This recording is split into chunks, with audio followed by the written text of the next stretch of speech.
Magandang araw po sa inyong lahat. Ngayong araw na ito ay panibagong kwento na naman ng pakikipagsapalaran at pakikipaglaban sa mga nilalang ng dilim ang ating mapapakinggan. Ito ay ang kwento ni Moymoy, isang batang ulila, ngunit inalagaan ng kanyang ninong Ray. Kakaibang bata si Moymoy. Hindi siya mahilig makihalubilo sa mga batang kasing edad niya. Mas gusto niya ang namamasyal sa gubat o sa ilog. Dahil sa hilig niya sa pamamasyal, ay binansagan siyang Moymoy Palaboy ng kanyang mga kababaryo. At dahil sa kanyang pagiging palaboy, isang araw ay nakasumpong siya ng isang mahiwagang bagay sa ilalim ng isang talon, ang kristal na mata ng Diwata. Ngunit ano nga ba ang kapangyarihan ng mahiwagang kristal na ito? Bakit ito napunta kay Moymoy? At kaya ba niyang gamitin ang kapangyarihan ito laban sa mga aswang na naghahasik ng lagim at katatakutan sa kanilang baryo?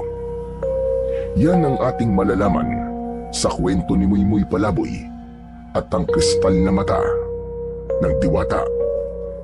Pero bago po ang lahat mga idol, huwag po nating kalimutang mag-subscribe at i-hit ang notification bell sa aking YouTube channel na The Voice Addict at sa mga kwento ni Apong Isaac para sa mas marami pang makapigil hininga na kwentong aswang at katatakutan mula sa mundo ng kababalaghan.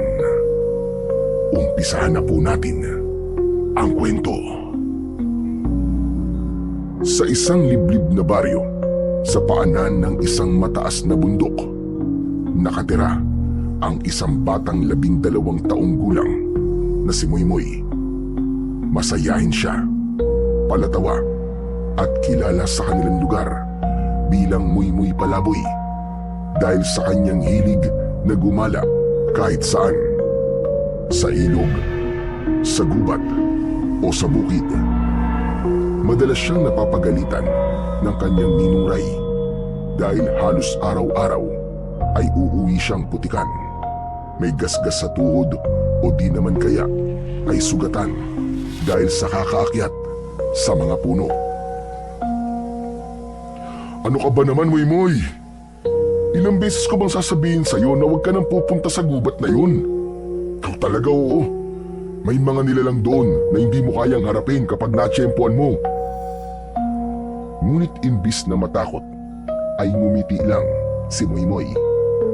Ninong Ray, wala namang pumulto doon o kaya engkanto eh. Hindi po totoo mga yun. Kasi ilang beses na po akong pabalik-balik doon eh. Puro palaka at ahas lang po ang nandun. Tapos napakadami pa. At natawa ka pa talaga sa lagay na yan, ha? Pambihira talaga tong batang to. Eh kung totoo man ang sinasabi mo, paano kung matuklaw ka ng ahas doon at mamatay ka? Sige nga, ano sa palagay mo mararamdaman ko? Eh di syempre malulungkot po kayo, Ninong Ray. Pero marunong po akong umakyat ng puno. At saka mabilis naman po akong tumakbo. Hindi po ako maaabutan ng ahas. Hindi po ako basta-basta matutuklaw nun. Alam mo, ikaw ha? Sutil ka talagang bata ka. Ang galing mong mga tuwiran. Kanino ka ba nagmana ha? Sa inyo po syempre. Eh kayo lang naman po ang kasama ko eh. Kaya sa inyo na lang po ako magmamana, Tito Ninong. Ay nako, Moymoy. Minsan hindi ko na alam kung matatawa ba ako sa mga sagot mo o maiinis. Pero seryoso to ha. Delikado yung palagi mong paggala kung saan-saan. Mas mabuti siguro kung dito ka na lang sa bahay. O kaya makipaglaro ka sa mga kasing edad mo. Eh ano naman pong gagawin ko dito sa bahay? Wala rin naman po akong kalaro sa labas. Kasi ayaw po nila sa akin. Ha? Ayaw nila sa'yo? Aba, bakit naman? Kasi daw, wala akong mga magulang. Putok daw po ako sa buho. Saka madami sila sinasabi sa akin eh. Tapos minsan, kung nakikinood ako sa TV nila, pinagsasaraduan po ako ng bintana. Akala mo naman bago at maganda yung TV nila. Bulok naman. Palaging malabo tapos kinakalampag nila bago lumitaw yung tao. Ay, alam ko na kung bakit ayaw ka nilang kalaro. Bakit po? Kasi pilosopo ka at saka mahirap nilang masakyan yung mga trip mo. Ikaw talaga, oo. Totoo lang naman po ang sinasabi ko Kaya nga mas gusto ko na lang po na mamasyal kaysa makipaglaro sa ibang bata. Kung ayaw mo makipaglaro, at least man lang sana, huwag naman sana sa loob ng gubat. Bawal nga dun, di ba? Hindi ba't sinasabi din ng barangay na bawal ang mga bata na magpunta sa mga lugar na yun? Ala, bawal na? Oo, bawal. Matagal na. Pero Ninong, kung bawal naman po pala, bakit hindi na lang po nila putulin lahat ng puno o sirain yung lugar na yun para wala nang mapuntahan ng mga batang katulad ko? Ano? Pambira, Moy. Alam mo ba yung sinasabi mo? Hindi pwede yun. Hindi lahat ng bagay ay basta na lang sinisira dahil lang sa takot tayo. May mga bagay na dapat nating igalang. Lalong-lalo na ang kalikasan. Alam ko naman po yun, Ninong Ray Nagbibiro lang naman po ako sa inyo. O ayan na naman. Yan ang isa sa problema mo. Lahat ginagawa mong biro. Pwede ba? Magseryoso ka naman kahit paminsan-minsan lang. Huwag mo nang hintayin na magalit ako sa'yo, ha? Tandaan mo to. Huwag na huwag ka nang pupunta sa gubat. Hindi yung basta pinapasok ng kung sino-sino. Kapag hindi mo pinakinggan ang babala ko, baka isang araw magsisi ka.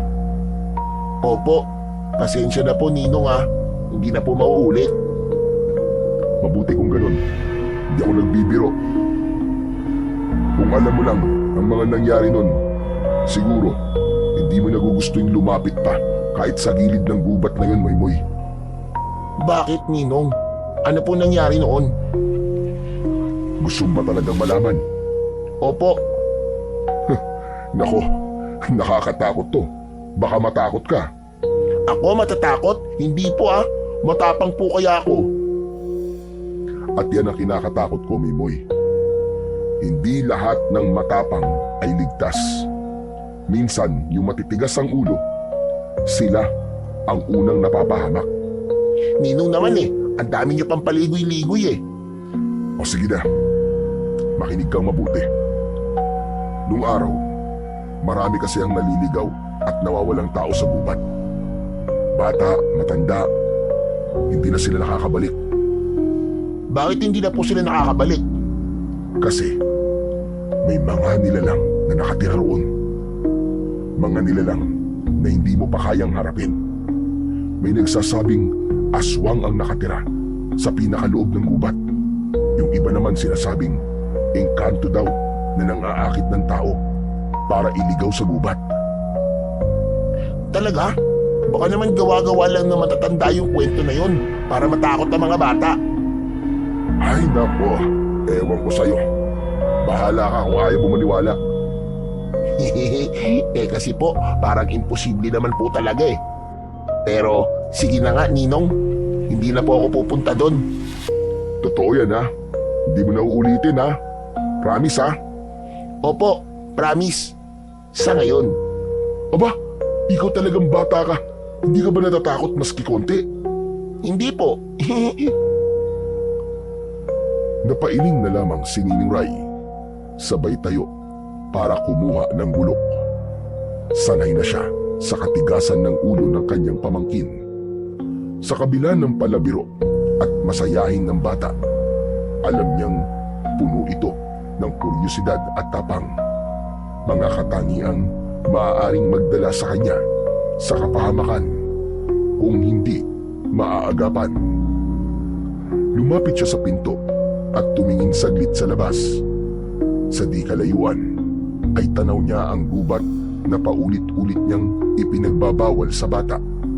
Sa tuwing nakikita niya ang mga puno roon, ay bumabalik sa kanyang alaala ang mga nangyari noong bata pa siya. Mga pangyayari na di niya mabanggit kay Moymoy dahil nag-aalala siyang baka hindi matakot ang pamangkin, kundi baka lalong gustuhin ito ang katotohanan sa pangyayaring yun. Samantala si Moymoy naman ay umupo. Nakatingin sa kanyang Tito Ninong. Nakangiti siya, parang walang pakialam sa mga paalala. Lalabas na muna ako, Moymoy ha. Pupunta muna ako sa bukid para tignan yung mga pananim ko dun. May pagkain na nga pala dyan sa kusina. Kumain ka na. Huwag ka magpapagutom ha. Sige po, ingat po kayo, Tito Ninong. Si Ninong Ray ay isang binatang may matipunong pangangatawan. Maitim ang kanyang balat dahil sa kakaararo sa bukid. At kilala bilang isa sa mga pinakamalakas na lalaki sa baryo. Siya rin ang tumayong ama at ina sa kanyang pamangkin na si Moymoy. Namatay sa panganganak ang ina ni Moymoy. Samantalang ang ama naman nito na kapatid ni Ninong Ray ay nasawi sa isang aksidente sa bundok. 1 taon na ang nakalipas. Samantala, pinilit naman ni Moymoy na manatili sa bahay nila ng araw na yon. Kumain siya, gumawa ng mga gawaing bahay, naglinis sa bakuran at nag-igib ng tubig. Ngunit ng bandang 3:00 na ng hapon, doon na siya nakaramdam ng inip. Dahil hindi sanay na walang ginagawa, lalo pa at mainit ang panahon, naisip niyang pumunta sa ilog para doon maligo. Sa ilog, may nakita siyang ilang kabataang naliligo din kagaya niya. Hindi niya nilapitan ang mga ito, bagkus ay nagtago siya sa isang malaking tipak ng bato at pinakinggan ang kanilang pinag-uusapan. Tungkol ito sa talon na makikita sa dulo ng ilog. Malapit ito sa mismong paanan ng bundok. Ayos ah, mukhang maganda nga doon. Hindi ko pa nararating yung talon na yon. Pero ang dami ko nang naririnig na sobrang ganda daw talaga doon. Makapunta nga. Total, maaga pa naman eh. Umahon siya sa ilog at nagsimulang maglakad. Matagal niya nang naririnig ang mga kwento tungkol doon.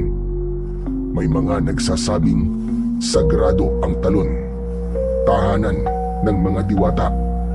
Ang iba naman naniniwalang nilikha yun upang maging daan ng mga kaluluwa patungo sa kabilang mundo. Ngunit para kay Moymoy, isa lamang itong mahiwagang lugar na gusto niyang tuklasin. Isang lugar na baka sakaling magbigay ng sagot sa lahat ng mga lihim na binabanggit ng kanyang ninong. Halos 1 oras din ang nilakad niya bago unti-unti niyang marinig ang malakas na lagaslas ng tubig sa talon. Pagkaraan pa ng ilang sandali, nakita niya na ang mismong talon. Halos mapanganga siya sa sobrang ganda ng tanawing kanyang nakikita. Ay, grabe! Ang ganda pala talaga dito! Isang mataas na talon ang nasa kanyang harapan. Bumabagsak ang tubig mula sa matataas na bato at nagiging usok at tila nagkakaroon pa ng mumunting baghari sa paligid ng talon. Lumapit siya sa gilid ng lawa. Inubad ang kanyang tsinelas at marahang isinausaw ang paa sa tubig. Ramdam niya ang lamig na dumampi sa kanyang balat. Unti-unti siyang lumusong hanggang sa ang tubig ay umabot na sa kanyang bewang. Habang lumalangoy, napansin niya ang isang bagay na kumikislap sa ilalim ng tubig, malapit mismo sa bagsakan ng talon. Nagtaka siya kung bakit aninag na aninag niya ito, gayong karaniwang malabo ang tubig sa bahaging yon, lalo na't napakalakas ng buhos na bumabagsak sa tubig. Hindi siya nakatiis. Sumisid siya. Kahit nahihirapan sa malamig at malakas na agos, ay hindi siya tumigil. Nang maabot niya ang ilalim, nakita niya ang isang bato na hugis mata. Kristal na may kulay na pinaghalong bughaw at ginto. Agad niya itong kinuha at pag-ahon niya sa tubig, hawak na niya ang kumikislap na bato. Mabilis siyang umahon sa pangpang. Hingal na hingal siyang napaupo sa batuhan habang mahigpit ang hawak sa kristal. Mainit ito sa kanyang palad. Kinilabutan siya nung una. Parang may malamig na hangin na biglang gumapang sa kanya mula batok pababa sa kanyang gulugod. Ngunit kasabay nito ay naramdaman niyang parang may dumaloy na kakaibang lakas sa kanyang mga ugat. Ang panginginig sa lamig ay napalitan ng init. Biglang luminaw din ang kanyang paningin at ang bawat patak ng tubig mula sa talon ay parabang mabagal na bumabagsak. Maging ang kanyang pandinig ay naging mas malinaw. Naririnig niya ang huni ng mga ibon mula sa malayo at ang ubong ng hangin na parang nasa tabi lang niya. Kasabay nito, may marahang bulong na dumampi sa kanyang tenga. Tila sinasabi ang mga salitang hindi niya maunawaan. Kinilabutan siya. Agad niyang isinilid sa bulsa ang kristal bago siya tuluyang lumakad papalayo. Muli niyang pinagmasdan ang paligid. Sa pagitan ng malalaking puno, may dalawang pulang mata ang nakatitig sa kanya. Hindi niya alam kung tao ba yun o isang nilalang.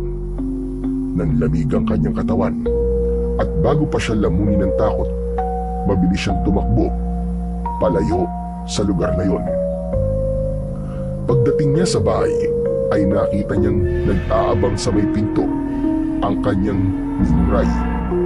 Sinalubong siya agad nito at kitang-kita ang pagtataka sa mukha niya. At saan ka na naman galing ha, magaling na bata? Bakit basang-basa ka? Sa ilog po, Ninong. Naligo lang po. Sigurado ka? Bakit parang kinakabahan ka? Saka nabubulol? Nagsisinungaling ka ba? Hindi po. Napagod lang po akong lumangoy. Sige po, Ninong, magbibihis na po ako. Hindi na niya binanggit ang nangyari sa kanyang ninong dahil baka pagalitan siya nito ng sobra kapag nalaman nito ang kanyang ginawa. Pagdating ng gabi, tahimik na pumasok sa kanyang silid si Moymoy. Pagkahiga niya sa banig, dahan-dahan niyang inilabas ang kristal. Hindi siya makapaniwalang nakasumpong siya ng ganung bagay sa ilalim ng talon. Pinagmasdan niya ito ng matagal. Iniikot sa kanyang palad, pinapatama sa kaunting liwanag na pumapasok mula sa maliit na bintana. Pakiramdam niya ay may sariling buhay ang kristal. Bawat kislap nito ay parabang kinakausap siya. Napangiti siya, ngunit sa likod ng ngiti na yun ay may halong kaba din na nararamdaman. Lalo na nang maalala niya ang dalawang pulang matang nakita niya sa gubat. Totoo kaya yung nakita ko kanina? Hindi kaya yun yung may-ari ng batong ito? Dahan-dahan niyang inilapit ang kristal sa kanyang mukha. Mas malinaw niya na ngayong napapansin ang kakaibang hugis nito. Hindi lang basta kristal, kundi tila mata na may mga ugat na kumikislap sa loob. Bigla siyang kinilabutan. Hala, hindi kaya mata to ng engkanto? Napigilan siya nang makarinig ng sunod-sunod na katok sa pinto. Mabilis niyang itinago sa ilalim ng unan ang kristal. Moy! Sino kausap mo dyan? Wala po. Sigurado ka? Narinig kita nagsasalita eh. Baka may kasama ka dyan ha? Wala po, Ninong, promise. Nagdarasal lang po ako. Ganun ba? O sige na. Matulog ka na. Huwag ka magpuyat. Opo, Ninong. Sige po, matutulog na po ako. Nang wala na ang ninong niya, ipinikit na niya ang kanyang mga mata at natulog. Ngunit hindi pa man siya matagal na nakakatulog, ay bigla siyang nanaginip. Isang nilalang ang nagpakita sa kanya. Isang babae, napakaganda. Mahaba ang buhok na kulay ginto ang bawat hibla. Ngunit higit na nakatawag pansin ang isang bagay.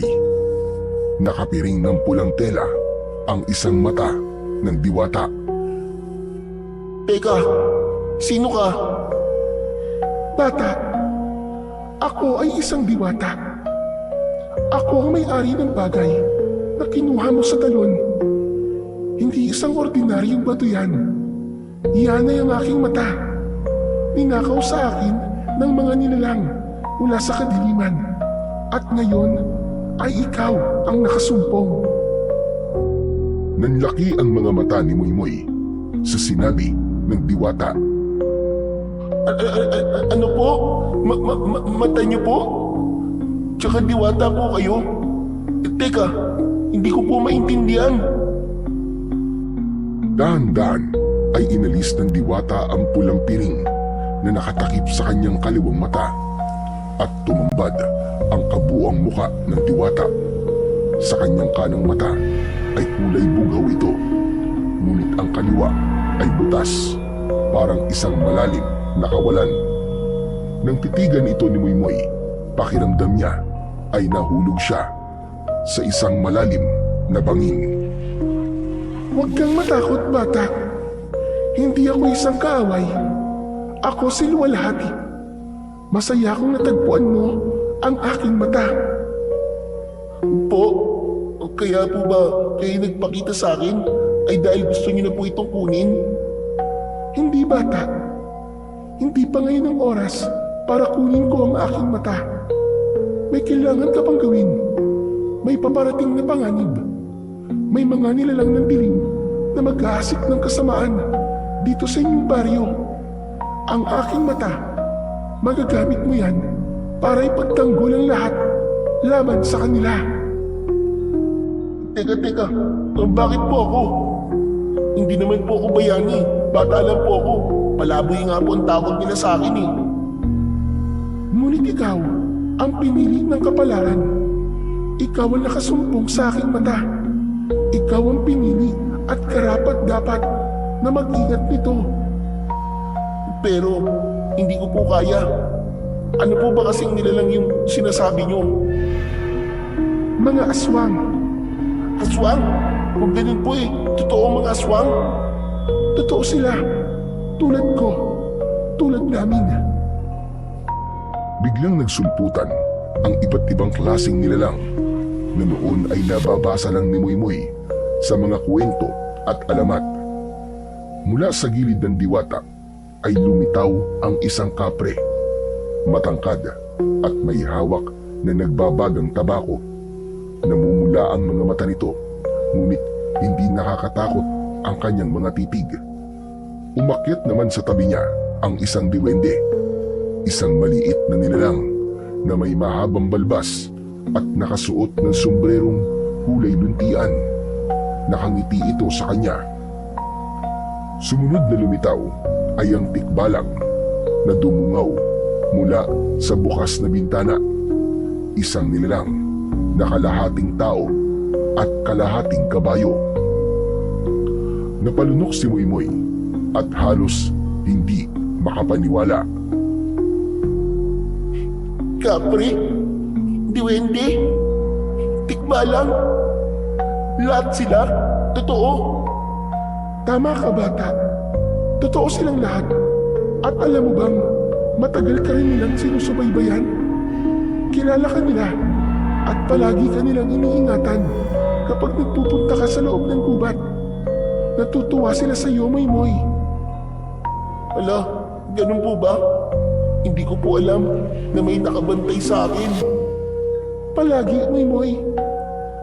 Ngunit, mahal na diwata, hindi ko po kaya makipaglaban sa mga aswang eh.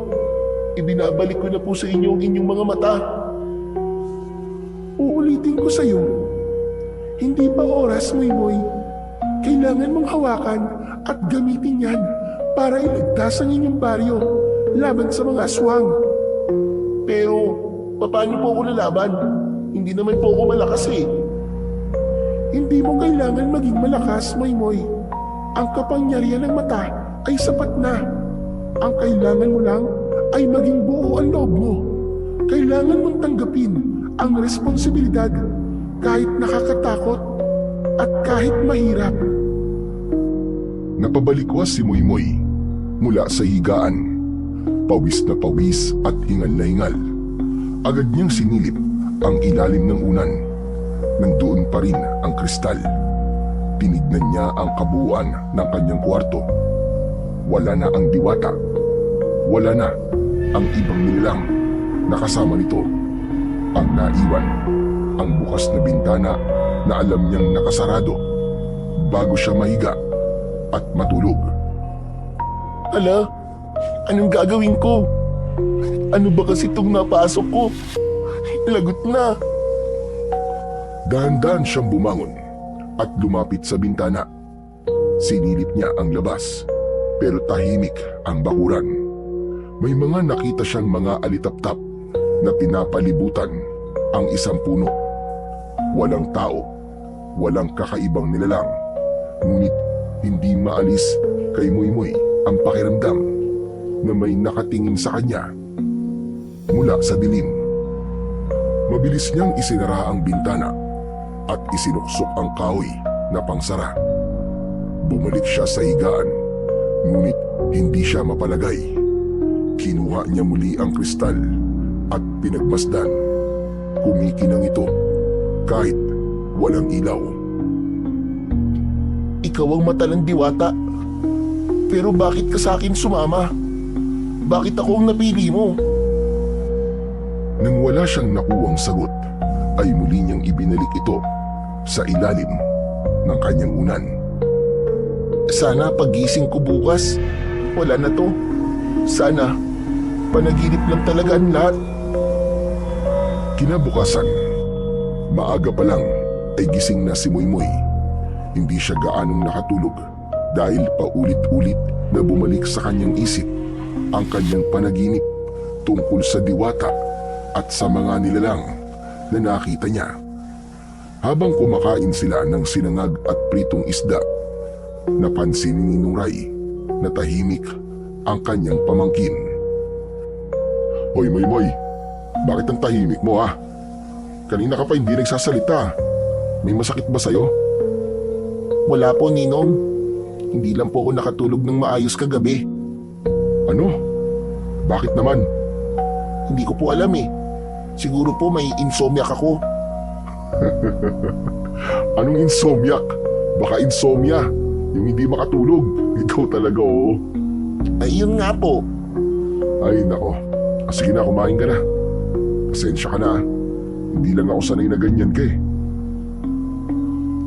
Tumango si Moymoy, pero sa isip niya, ayaw niya munang ibahagi ang tungkol sa kristal. Baka pagalitan siya ulit o kaya naman ay baka kunin ito sa kanya at itapon. Pagkatapos kumain ay lumabas siya ng bahay para bumili ng sabon, sa tindahan at sigarilyo ng kanyang ninong. Narinig niyo na ba? May nawawalang kambing si Mang Celso kagabi. Kawawa nga eh. Iyak lang iyak kagabi. Oo, at hindi lang yun. Nawala rin ang mga manok ni na Aling Marta. Hinahanap nga nila eh. Mukhang nauuso na naman ang nakawan dito sa baryo natin ah. Kailangan may gawin na ang barangay dito. Kaya nga eh. Kailangan siguro na magbabantay at maglagay ng karpyo para naman kabahan yung mga lintik na magdanakaw na yan. Pero teka lang, sigurado ba tayong tao talaga ang nagnakaw sa mga hayop kagabi? Bakit Ismael? Sa palagay mo ba ay ano? Isipin mo ha, isang kambing at maraming manok. Mananakaw ba talaga yun ng ganong kadali lang? Lalo na yung mga manok, hindi ba't ang iingay nun? Ewan ko. Ano ba ang pinupunto mo? Hindi kaya hayop o aswang ang kumuha sa mga ito? Ay naku naman Ismael, tigilan mo na nga yan. Huwag mong takutin ang sarili mo, aswang-aswang. Manahimik ka. Paanong hindi ka matatakot? Eh di ba, sabi din na wala man lang naiwang baka sa mga magnanakaw, ni walang ingay na narinig, walang kumahol na aso. Aba, ano yun? Huwag kang magsalita ng mga ganyan. Nakakatakot yan, Ismael. Baka magdulot yan ng gulo sa baryo natin. Alam mo naman ang mga tao dito. Madali silang maniwala sa mga sabi-sabi. Hayaan na natin ang barangay na magresolba nito. Sabagay. Pero paano kung totoong hinala ko? Lagot tayo. Hindi tayo makakalaban sa mga ganon. Habang patuloy na nag-uusap ang dalawang matanda, tahimik na nakikinig si Moymoy. Ilang sandali pa ay namalayan ng dalawa ang paglapit ng kapitan ng baryo. May dala itong baston at nakasuot ng sombrero. Pinakinggan nito ang usapan ni Mang Lando at Mang Ismael. At pagkatapos ay bigla siyang sumingit sa usapan. Sinabi niya sa dalawa na gagawa siya ng aksyon para maresolba ang problemang nakawan. Sinabi niyang magpapatawag siya agad ng pulong sa barangay. Plano niyang magtalaga ng mga magbabantay upang hindi na maulit ang insidente. Para sa kapitan, ordinaryong nakawan lang ito at walang kinalaman sa sabi-sabing aswang. Samantala, si Moymoy ay tahimik na umalis nang makuha ang kanyang pinamili at bumalik na ng bahay. Totoo kaya yung sinabi ni Mang Ismael? Hindi kaya may kinalaman ito sa sinabi ng diwata sa aking panaginip? Lagot na. Ano nang mangyayari sa baryo? Pilisan ko na nga. Kailangan itong malaman ni Ninong. Pagdating ni Moymoy sa kanilang bahay, agad siyang sinalubong ng katahimikan. Sa loob ay nadatnan niya si Ninong Ray na nakaupo sa kanilang lumang sofa. Nakayuko ito at tila ba may malalim na iniisip. Nang makita siya, dahan-dahang tumingin ang kanyang ninong. Matalim at seryoso ang kanyang mga mata. Napigilan ang bata nang mapansin kung ano ang hawak ng kanyang ninong. Sa mismong palad nito, nandoon ang kristal na itinago niya sa ilalim ng kanyang unan. Nanlamig si Moymoy. Moymoy, saan mo nakuha to? Hindi makasagot kagad ang bata. Alam niya kasi na sa oras na yun ay mabubuking na siya ng ninong niya na siya ay nagsinungaling. Naghihintay ng sagot ang kanyang ninong. Ano po kasi, nakita ko po yan sa ilog nung naligo ko. Nagandahan po ako kaya kinuha ko po. Magsabi ka sa akin ng totoo, Moymoy. Alam ko ang tungkol sa bagay na to. Po? Isang tanong pa, Moymoy. Saan mo nakuha ang mata ng diwata? Ninong, doon po sa may talon po. Halata ang pagkadismaya sa muka ng lalaki nang umamin na si Moymoy. Napagtanto nitong matigas pa rin talaga ang ulo nito at patuloy pa rin sa kanyang paggala maski palagi niya itong sinasabihan. Kasabay ng kanyang pag-amin ay ang sunod-sunod na pagbuntong hininga ni Ninong Ray. Kita ni Moymoy ang biglang pagbagsak ng balikat ng kanyang tito Ninong, pati ang pagkadismaya sa mukha nito. Mariin ang pagkakakuyom ng kamao nito. Halatang pinipigilan ang sariling inis at galit. Napagtanto nitong lumabag na naman ang bata sa bili nito. Paulit-ulit na pinagsasabihan na huwag gumala sa gubat, ngunit hindi ito nakikinig. Muli, napailing ang lalaki. Matigas talaga ang ulo mo, no? Ilang beses na kitang sinabihan na huwag ka nang lumapit sa gubat. Huwag kang lumayo dito sa baryo. Hindi mo alam ang panganib na nandoon. Napanganga si Moymoy. Gusto niyang mga tuwiran, pero pinigilan niya ang kanyang sarili. Alam niyang galit na ang kanyang ninong at hindi yun ang tamang oras para siya ay mamiloso po. Bakit mo to kinuha? Hindi mo alam kung anong sumpa ang kaakibat niyan. Hindi ko naman po basta kinuha yan eh. Ang sabi po sa akin ng diwata, ako daw po ang pinili. Ako daw po may karapatang mag-ingat ng bagay na to. Lalo na't may paparating daw pong panganib. Ano? Diwata? Anong sinasabi mo? Yung diwata po na nagmamay-ari po ng mata. Kinausap niya po ako sa aking panaginip. Mukha naman pong hindi siya masama para bigyan niya po ako ng sumpa dahil po sa bagay na to. Hindi. Mabuti pa samahan mo ko. Ibabalik natin to dun sa may talon. Ninong, sabi po ng diwata hindi daw po pwede kasi may mga darating na aswang. Kung ibabalik natin to sa ilog, paano tayo lalaban sa mga aswang na yun? Hindi mo naiintindihan eh.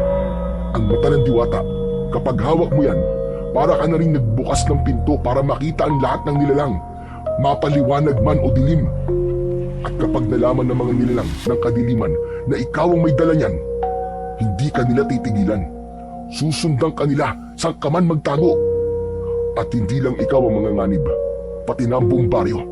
Kaya dapat nating isauli yan bago mahuli ang lahat. Umayo ang lalaki. Hawak pa rin ang kristal. Naglalakad siya papunta sa pintuan. Ngunit bago pa man makalabas, hinawakan niya ang kamay ng kanyang ninong. Pinilit na bawiin ang kristal. Hindi Ninong, hindi ko po pwedeng ibalik yan. Baka ito lang po ang tanging paraan para mailigtas natin ang lahat. Kung wala po tayo nito, paano po natin lalabanan ng mga aswang? Hindi mo tungkulin na lumaban, Moymoy. Bata ka pa. Hindi mo dapat pasan ng ganito kabigat na responsibilidad. Pero Ninong, kung hindi po ako, sino po? Paano kung walang ibang magtatanggol? Hindi ba mas lalo tayo mapapahamak kung wala itong kristal sa atin?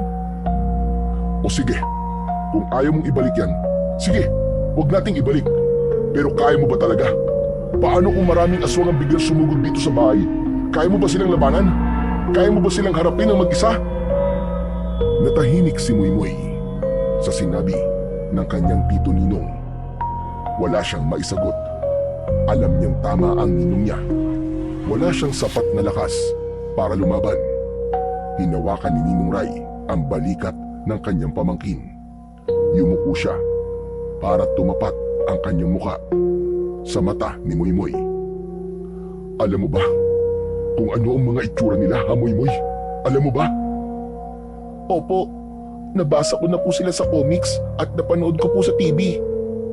Nakita mo na pala eh. Isipin mo kung makakakita ka ng ganun. Kaya mo ba? Ganun ka na ba talaga katapang para harapin ang mga kampo ng kadiliman? Nanlaki ang mga mata ni Moymoy dahil sa matinding kaba. Nagpatuloy ang kanyang ninong. Mababa ang tinig. Pero alam mo bang hindi naman sila katulad ng nasa kwento? Hindi sila basta may pakpak lang o matutulis ang mga ngipin. Yung mga yun, kapag nakita ka, wala silang ibang iisipin kundi ang kainin ka, ang patayin ka. Hahatiin ka nila at lalamunin ang laman mo. Hindi ka nila titigilan hanggat humihinga ka pa. Napakagat ng labi ang batang si Moymoy.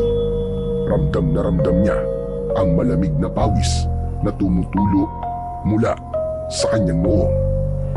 Napakabata mo pa, Moymoy. Huwag mong isipin na kaya mong ipagtanggol ang buong baryo nang dahil lang sa isang kristal na mata. Hindi mo alam, Moymoy. Hindi mo pa naranasan kung paano umatake ang isang aswang. Isa lang, Moymoy. Isa lang. Kaya kanyang pahinain at gutay-gutayin. E paano kung 5? Paano kung 10? Nagkaroon ng katahimikan sa pagitan nilang dalawa. Si Ninong Ray nakatitig lang sa kanyang pamangkin at si Moymoy naman ay nanatiling nakayuko. Iniisip ang lahat ng mga sinabi ng kanyang ninong. Maya-maya pa ay tumingin ito ng diretsyo at matapang na sumagot. Ninong, natatakot po ako. Pero paano po kung ako lang talaga ang may kakayahan dahil sa kristal na to? Paano po kung ito ang paraan para hindi sila makapaminsala sa iba. Ninong, paano kung nagsisimula na sila? Ito ba talaga ang tamang panahon para isoli ang kristal? Ano ba't sinasabi mo, Moymoy? Paano mo nasasabi na nagsisimula na sila?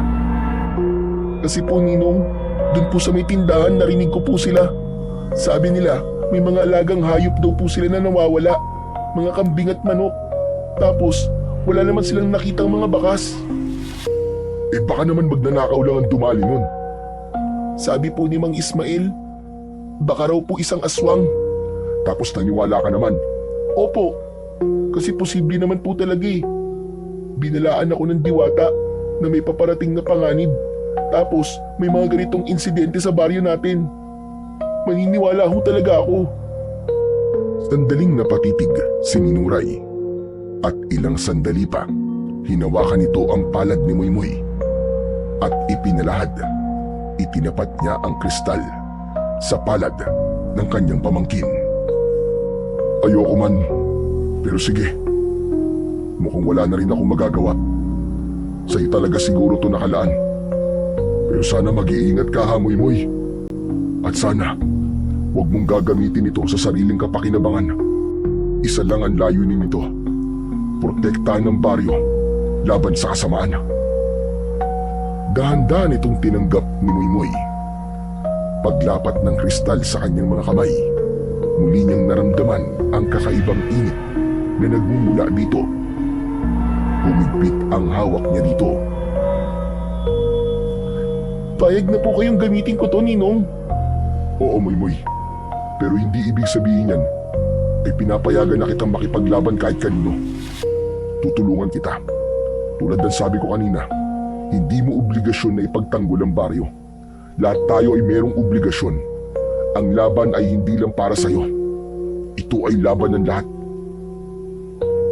Tahimik na nakinig si Moymoy habang hawak ang kristal. Maya-maya pa ay tumayo si Ninong Ray.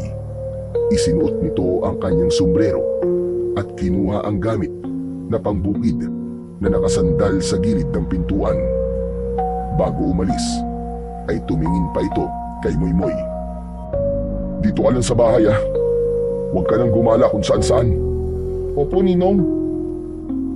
Umalis na ang lalaki. Naiwang mag-isa si Moymoy. Mabilis na lumipas ang maghapon. Sa unang pagkakataon ay hindi lumabas si Moymoy. Nanatili siya sa loob ng bahay. Nakatanaw lamang sa maliit na bintana habang pinagmamasdan ang mga tao sa baryo na abala sa kanilang gawain. Ang mga batang kaedad niya ay naglalaro sa kalsada. Tumatakbo, nagtatawanan. Walang tumatawag sa kanya para maglaro. Ay, ano ba naman yan? Nakakainip. Pero okay lang. Ilang sandali ang nakalipas. Napansin niyang may ilang kalalakiang nakauniporme ng pangtanod na naglalakad sa kalsada.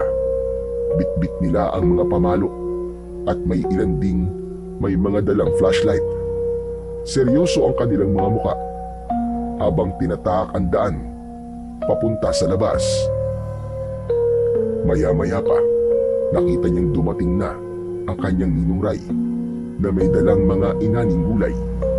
Nang mailapag ito sa lamesa na nasa bakuran, dumating si Mang Lando na siyang kapitbahay nila. Ray, mabuti naman at nandito ka na. May meeting daw sa plaza. Meeting? Tungkol saan? Eh di dun sa mga nawawalang hayop kagabi. Alam mo, hindi lang pala yung mga kambing at manok ang nawala eh. Pati yung baboy ni Aling Cora nawala din.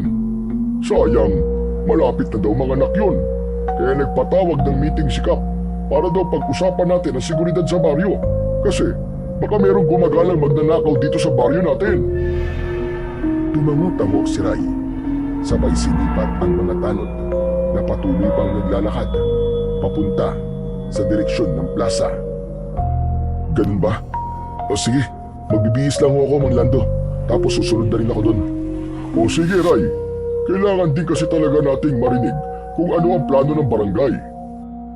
Aba, hindi biro ang nakawan na yun. Hindi pwedeng naglalaho na lang ng basta ang mga alaga ng mga taga-baryo na parang bula. Sige ho, mag-aanda lang po ko. Pagpasok ni Ninong Ray sa loob ng bahay, sinalubong siya ni Moymoy.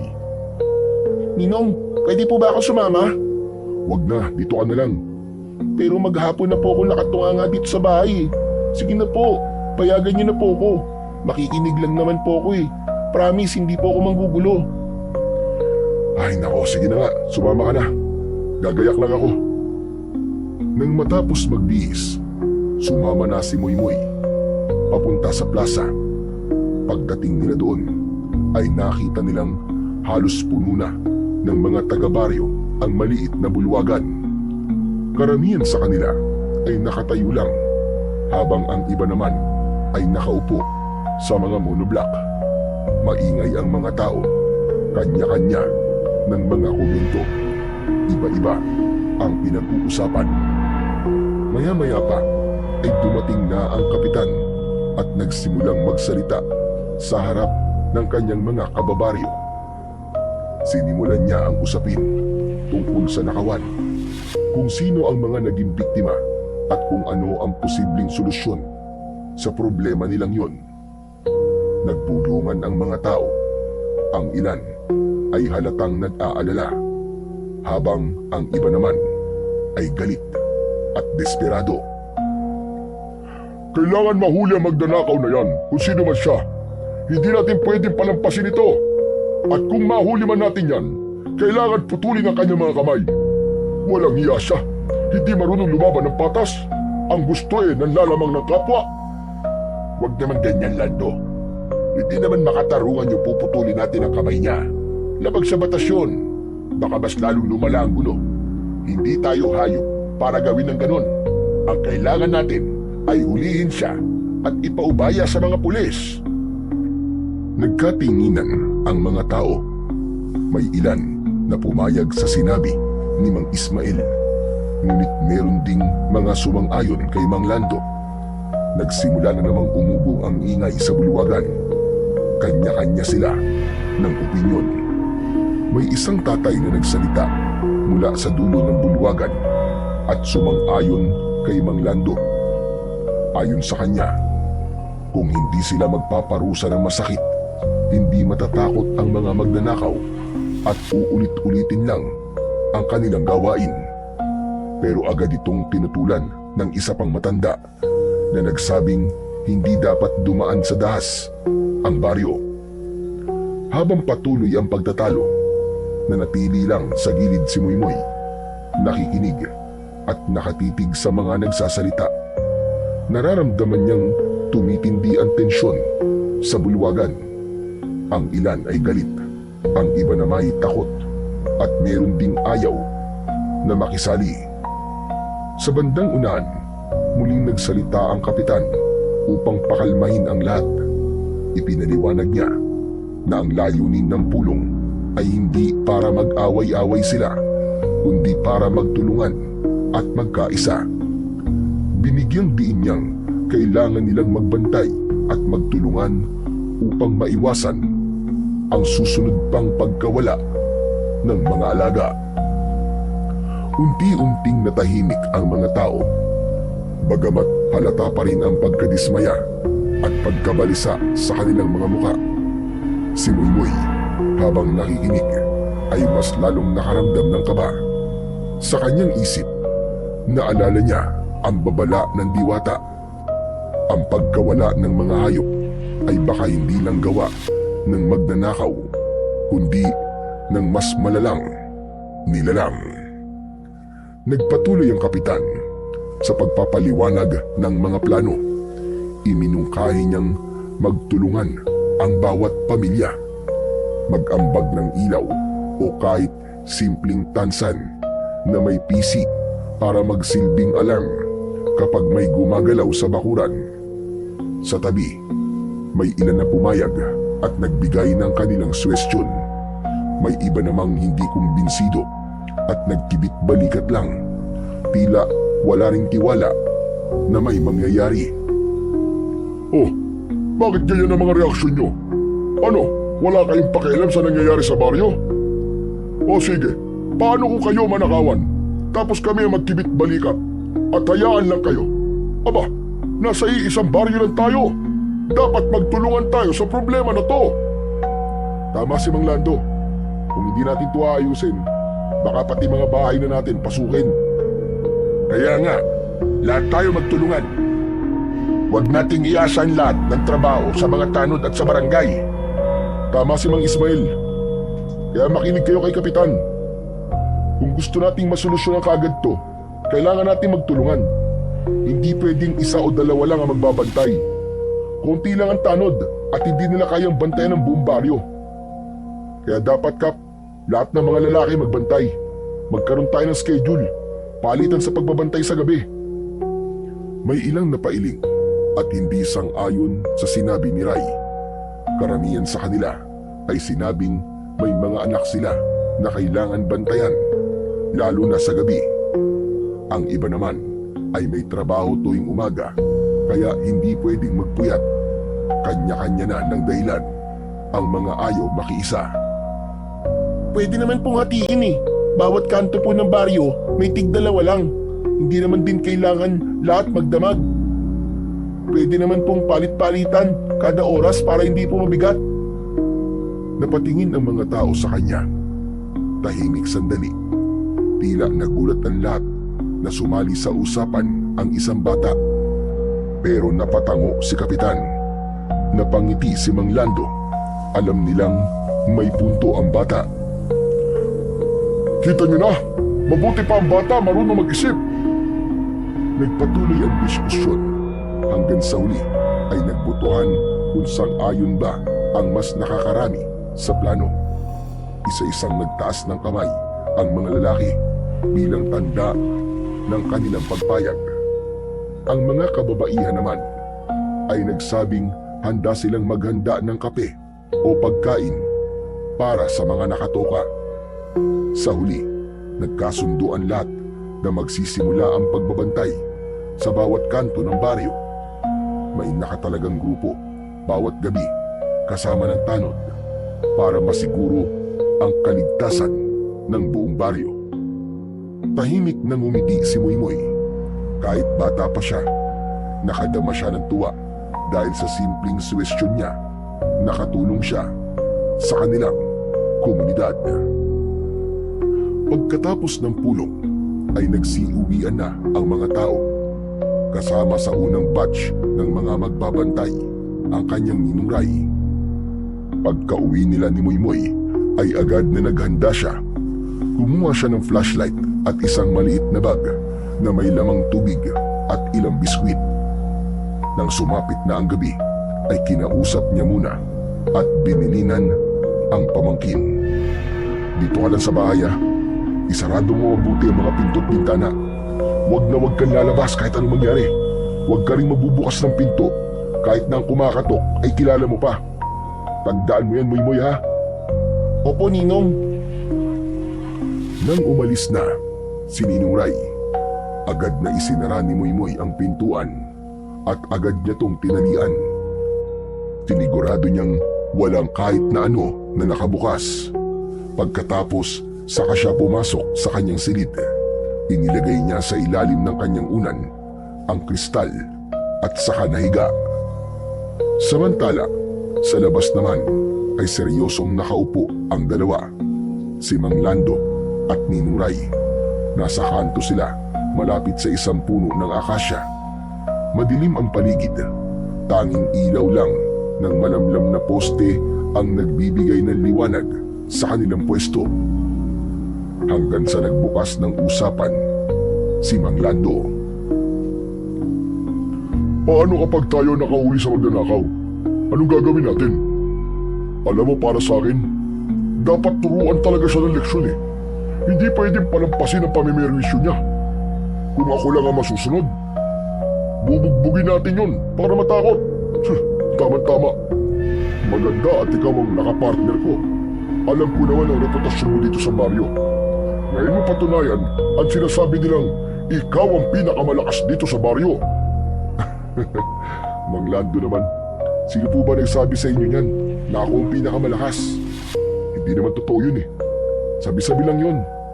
Saka maski ako ang pinakamalakas, hindi ko gagawin ang sinasabi nyo. Naniniwala ako na hindi dapat daanin sa dasto. Kung magnanakaw man siya, dapat sundin natin ang proseso. Hindi natin trabaho ang manakit. Sus! Duwag ka naman pala eh. Hindi ako duwag man, Lando. Para sa akin kasi, mahalaga na pairalin ang tama. Kapag nagkamali tayo ng desisyon, tayo ang mananagot. Hindi na nagsalita pa si Mang Lando. Nanahimik silang dalawa at nagpatuloy sa pagbabantay. Paminsan-minsan ay dumadaan sa harap nila ang mga rumurundang tanod. Samantala, sa bahay ay nakatulog na si Muymoy. Mahimbing na ito, ngunit maya-maya pa ay bigla siyang nagising nang makarinig ng kakaibang yabag mula sa bakuran. Dahan-dahan siyang bumangon at pinakiramdaman ang paligid. Malinaw sa kanya na hindi yun ordinaryong mga yabag at hindi din galing sa tao. Ano kaya yun? Maya-maya ay napagtanto niyang ang tunog ay kawig ng yabag ng kabayo. Mas lalo siyang kinabahan nang maramdaman niyang tila nasa mismong harap ng kanyang bintana ang nilalang. Kinuha niya ang kristal at mahigpit niya itong hinawakan. Lumapit siya sa bintana, ngunit biglang natigilan nang makita ang paggalaw ng bintana. Napaatras siya at sisigaw na sana, pero natigilan siya nang makita kung sino ang naroon. Isang tikbalang, sinabi nito sa kanya na ipinatatawag siya ng diwata sa talon. Ngayon na? Hindi ba pwedeng bukas na lang? Magagalit kasi ang ninong ko kapag nalaman niyang sinuway ko na naman siya eh. Umiling ang tikbalang at sinabing wala na silang ibang oras. Kailangan nilang pumunta sa talon dahil yun ang utos ng diwata. Sa bandang huli, napapayag siya.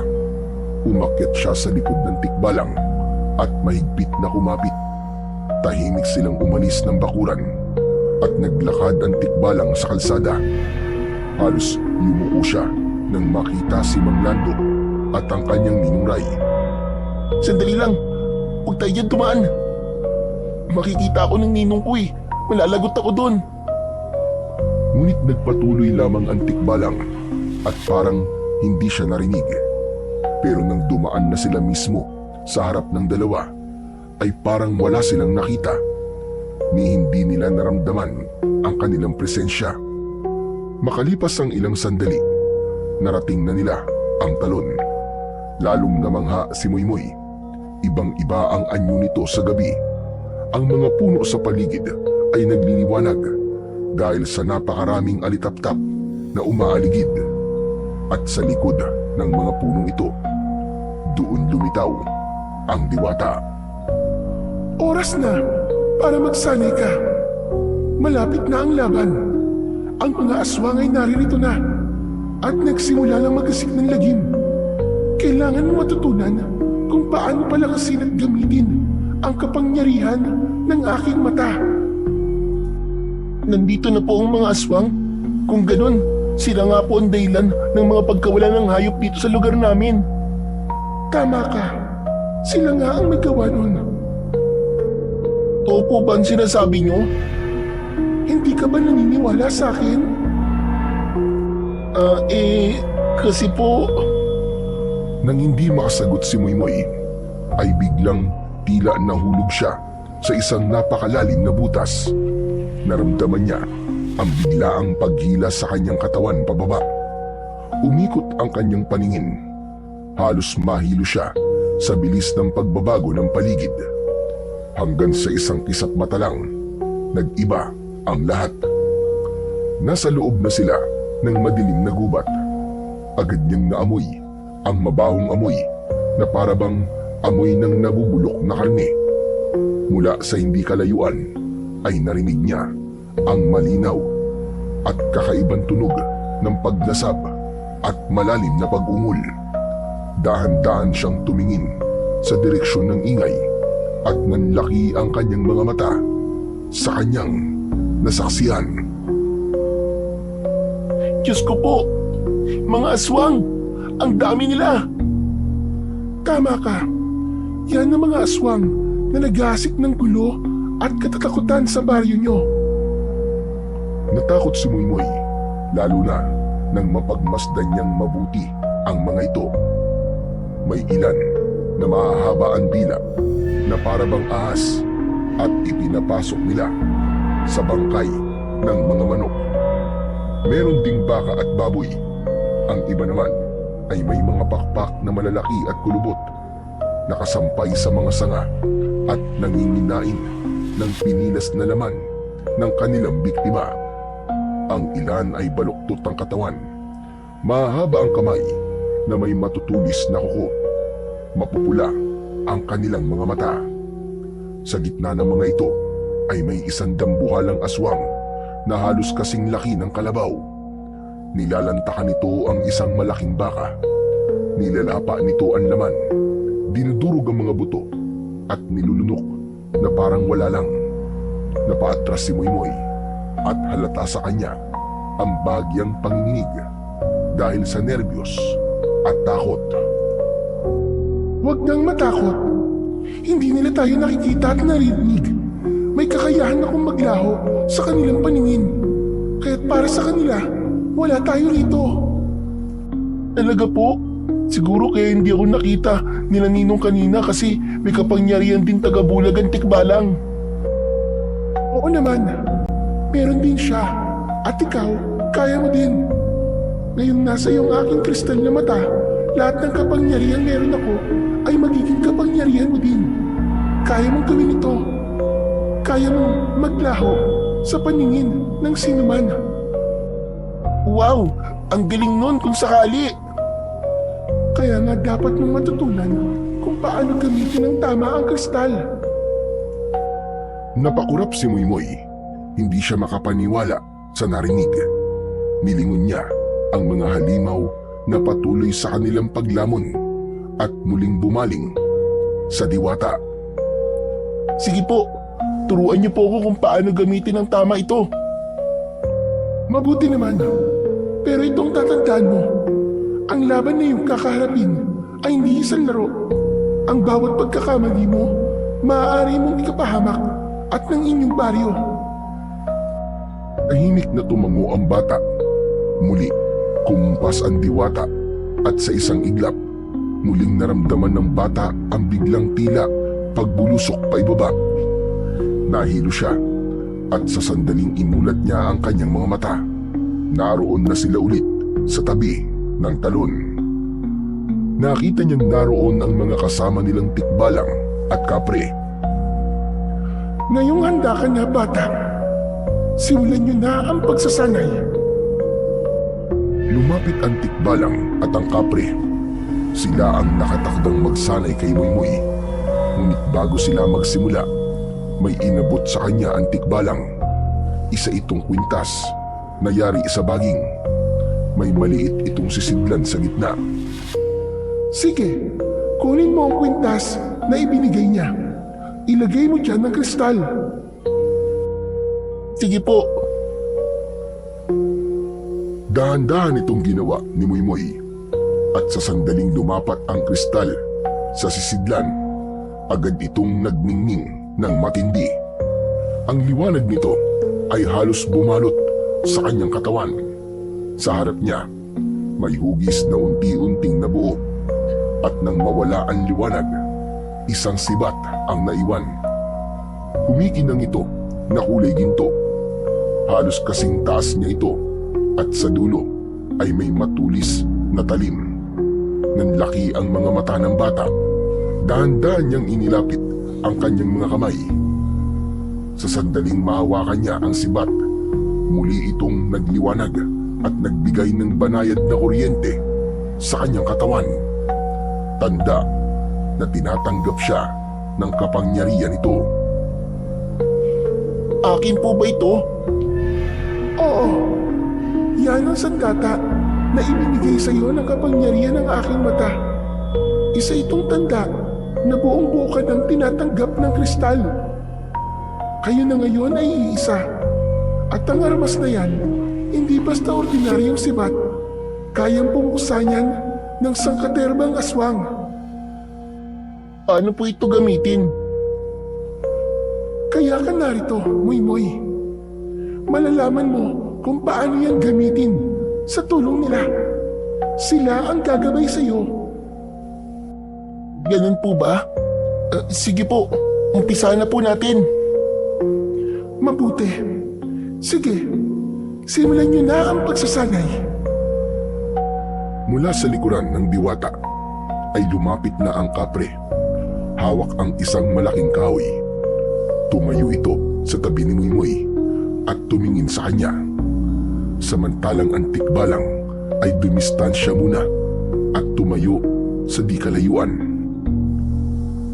Itinuro sa kanya ng kapre kung paano hawakan ang sibat, kung saan dapat ipwesto ang kamay at kung paano ito igalaw upang maging balanse.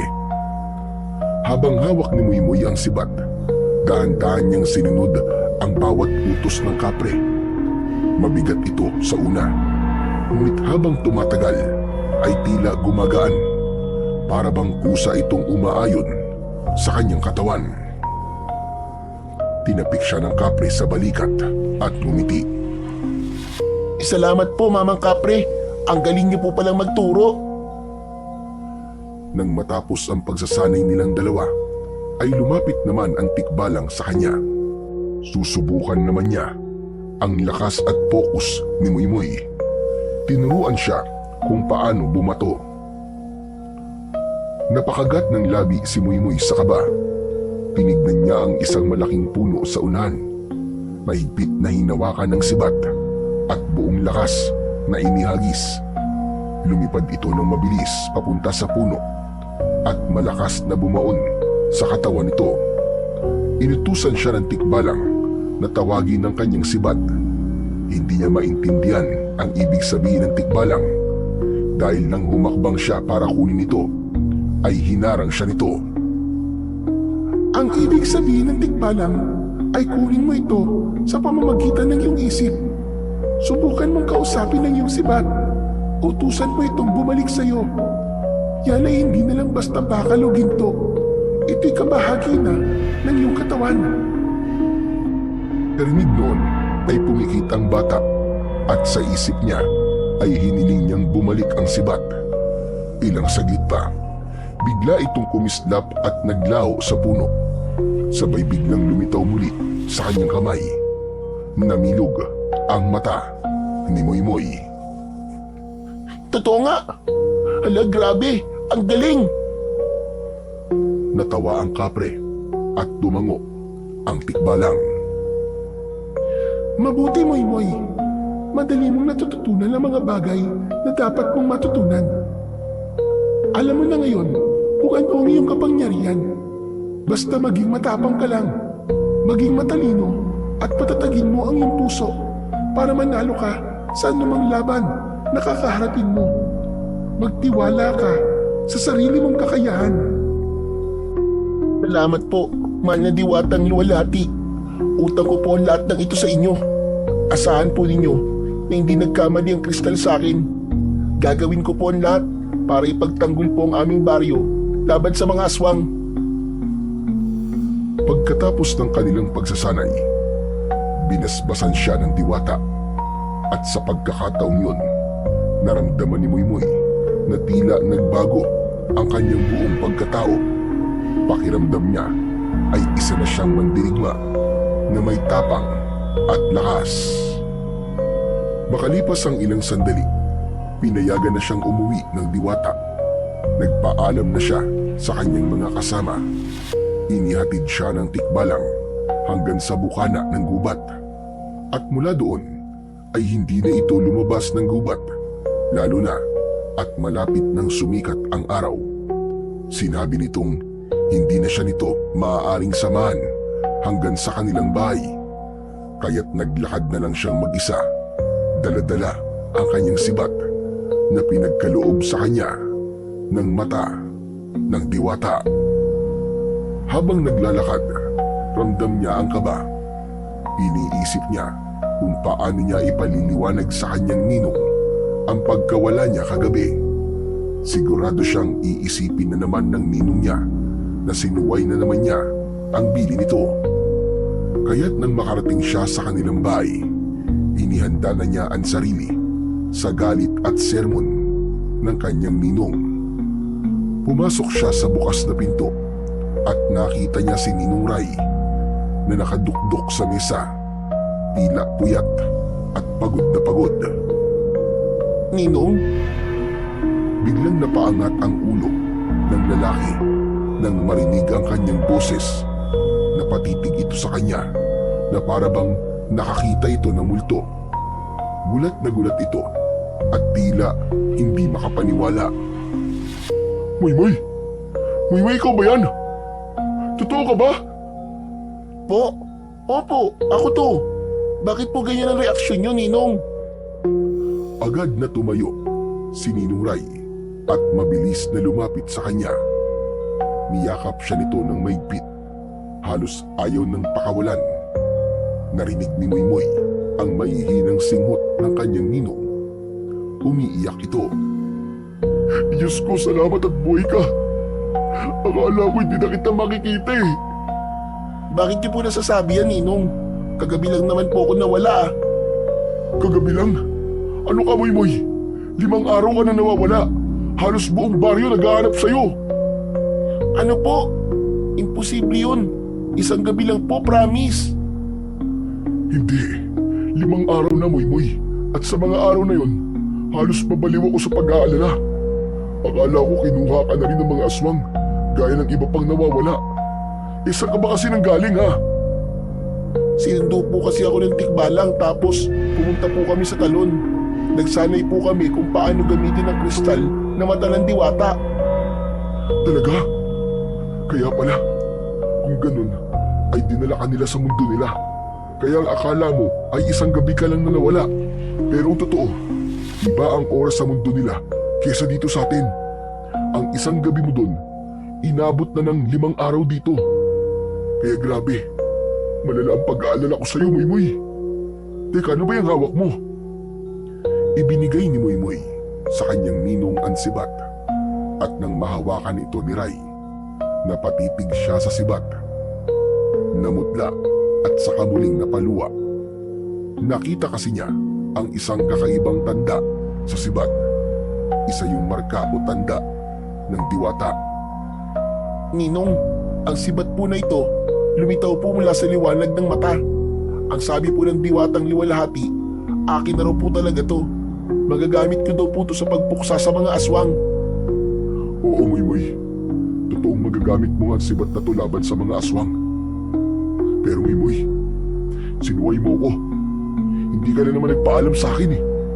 Alam mo bang halos mabaliw ako sa pag-aalala? Pasensya na po, Ninong. Hindi na po talaga mauulit.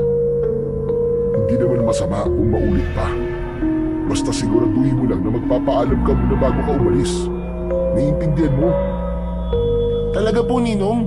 Pinapayagan niyo na po ako? Oo, pero tulad ng sinabi ko sa'yo, ipaalam mo naman sa akin lahat ng kilos mo. Maliwanag ba? Opo, Ninong. Maliwanag na maliwanag po. Pagkatapos noon ay umupo silang dalawa sa upuan sa sala at doon ipinagpatuloy ang kanilang usapan. Isinalaysay ni Ninong Ray ang mga nangyari sa baryo sa loob ng 5 araw. Maraming alagang hayop ang bigla na lamang nawala at kahit may mga bantay, wala pa rin nakikita.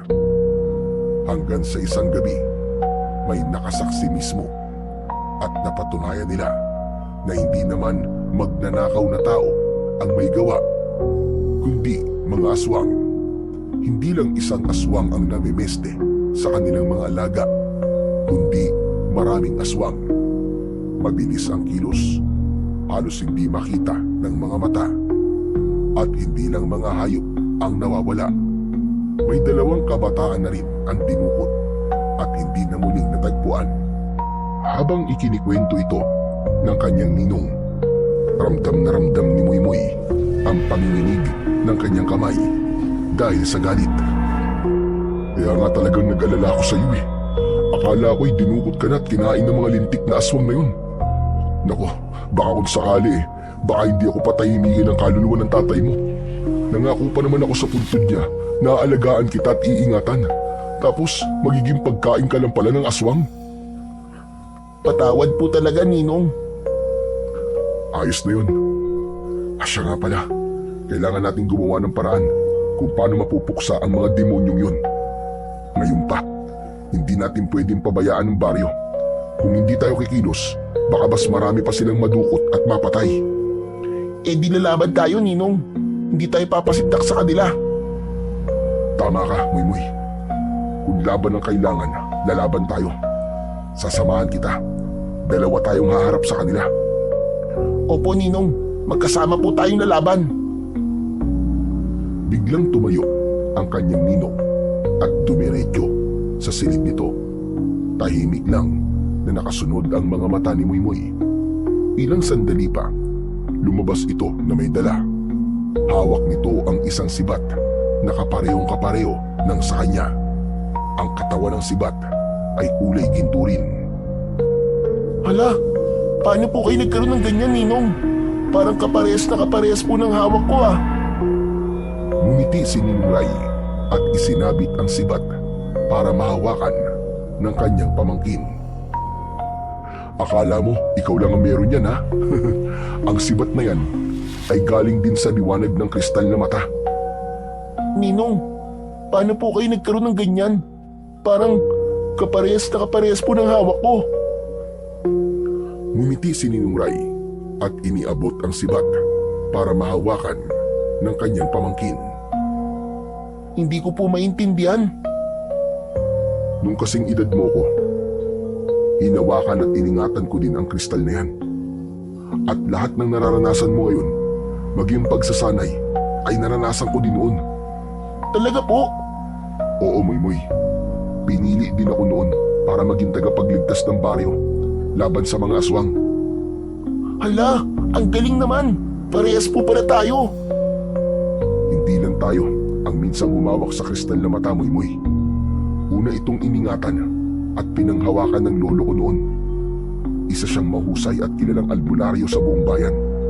Pasensya ka na, Muymoy kung hindi ito na ikwento ng tatay mo. Pero totoo, ang lahi natin ay galing sa angkan ng matatapang at magagaling na albularyo. Talaga po, Ninong?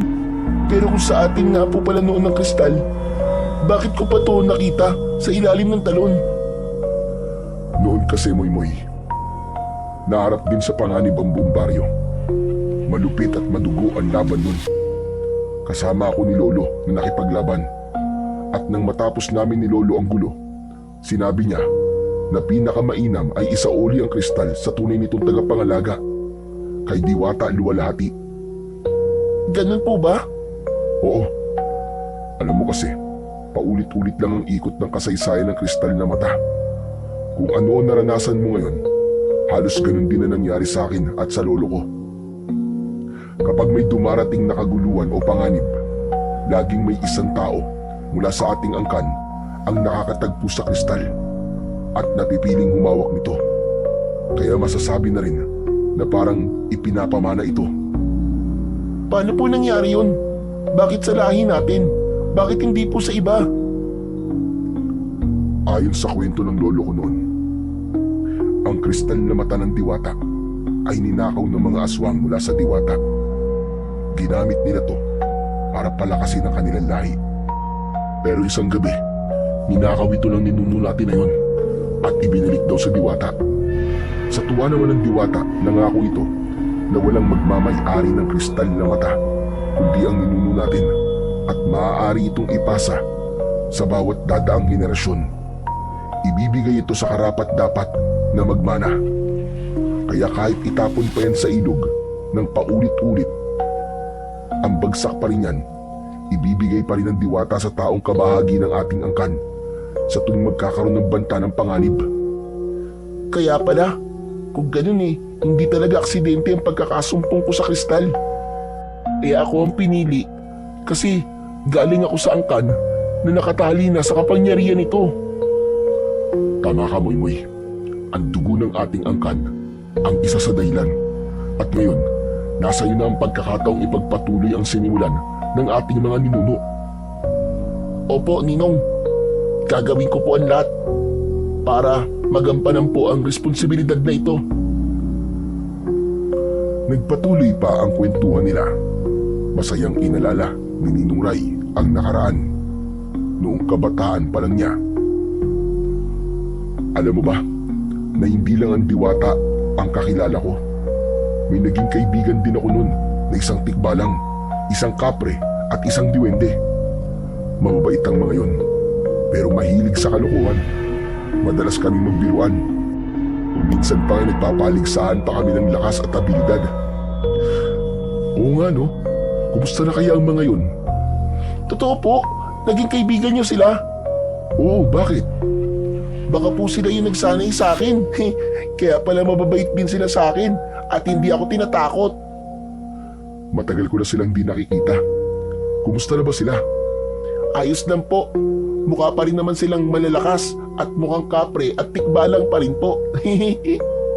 Ikaw talaga kahit kailan, naisingit mo pa ang kapilosopuan mo.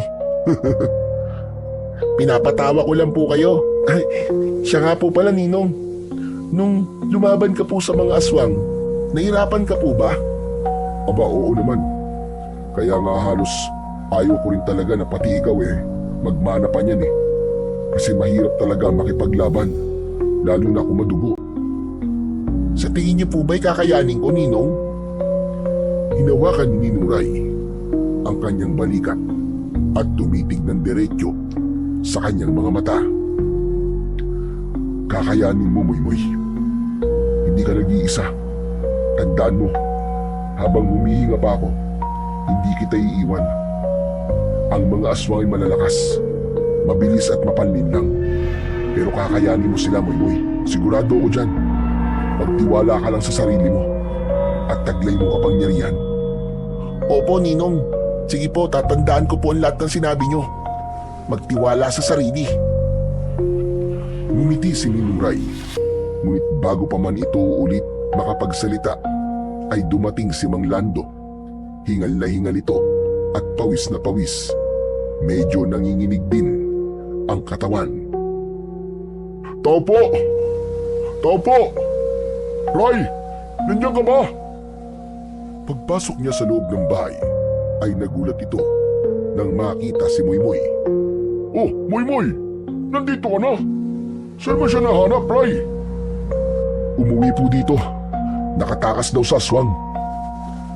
Biglang napatingin si Moymoy sa kanyang ninong nang marinig ang sinabi nitong kasinungalingan. Magsasalita sana siya, pero hindi siya pinasingit ng kanyang ninong at panay ang kindat nito at senyas na wag nang magsalita. Naku, mabuti pala't ganun. Maswerte kang bata ka. Pero yung anak ni Ismael, nakita sa gubat na wasak ang katawan. Sinabi nila, kinain din daw ng aswang. Ano po? Ninong, tara, puntahan po natin. Agad silang nagtungo sa lugar. Sa kanilang paglapit ay dinig na nila ang malakas na iyak ni Mang Ismael. Gayun din ang malakas na pag-uusap ng mga taong galit na galit. Maraming residente ang nakapaligid, nagtatakip ng ilong dahil sa amoy ng malansa at masangsang ng amoy ng bangkay. Nagpatuloy pa sila sa paglapit hanggang sa nakarating sila sa gitna ng kumpulan.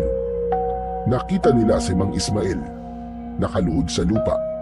Sinusubukang hawakan ang katawan ng anak pero hindi niya magawa. Hindi niya makaya. Iniiyakan niya ito ng malala.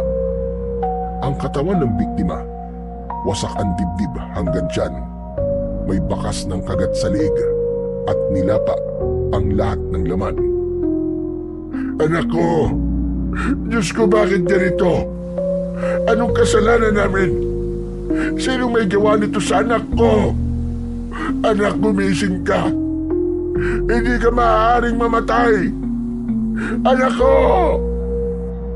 Lumapit si Mang Lando kay Mang Ismael. Nangingilid ang luwa pero pilit na pinapatatag ang sarili. Ismael, tama na. Tanggapin mo na. Wala na ang anak mo. Kailangan natin siya mailibing ng maayos bago pa tuluyang... Tumahimik ka! Hindi ko kailangan ng awa nyo. Sinong may gawa nito? Sino? Magbabayad kayo! Mga demonyo! Naiiyak na rin si Muymoy habang pinagmamasdan ang kawawang si Mang Ismael. Patuloy itong humagulgol at sa gitna ng kanyang paghihinagpis ay dumiretso ito ng tingin kay Ninong Ray. Ikaw, hindi ba talbularyo ka? Bakit nananahimik ka, ha? Po, anong sinasabi mo, Mang Ismael? Sus, magmaangan ka pa. Akala mo ba ay di ko alam na albularyo ka? Dati, ikaw ang kalang kamay ng matandang si Lucio. Ikaw ang nagmana sa kanya. Pero bakit ganito? Hinahayaan mo lang na mangyari ang bagay na ito. Bakit hindi ka kumikilos? Bakit hindi ka nakikialam? Sandali lang po, Mang Ismael. Huwag po kayong magalit sa akin. Mali naman po na sabihin nyo na wala akong ginagawa. Halos gabi-gabi po akong kasama ni Mang Lando sa pagbabantay. At yun lang ang kaya mong gawin. Hindi mo alam kung paano siya napipigilan. Wala kang kwenta. Naging albularyo ka pa. Wala ka naman palang kayang gawin.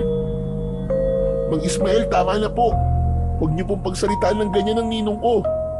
Isa ka pa. Akala ko ba'y nawawala ka? Bakit nandito ka na? Magsabi ka sa akin ng totoo, Moymoy. Hindi ba't ikaw ang mahilig gumala sa parte ng gubat na to? Umamin ka. May kinalaman ka ba sa mga nangyayari dito sa baryo? Biglang napayuko si Moymoy. Hindi makapagsalita. Naramdaman ng mainit na titig ng lahat ng tao na nakapaligid. Ang lahat ng atensyon ay napunta sa kanya. Sabihin mo sa amin ngayon, Moymoy, nasaan ka nung may nangyaring masama dito sa baryo? Sandali lang.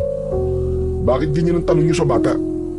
Nawala siya dahil nabiyag din siya ng mga aswang. Swerte lang at nakaligtas. Manahimik ka muna, hindi ka rin tinatanong ko. Ngayon mag-usap tayo ng malinaw. Paano kung isa dito sa baryo ang aswang na pumapatay? Paano kung isa sa atin ang pumatay sa anak ko? Kaya sagutin mo ko, Moymoy. Ano ba talaga ang totoo? Wala po akong kasalanan. Hindi po ako aswang.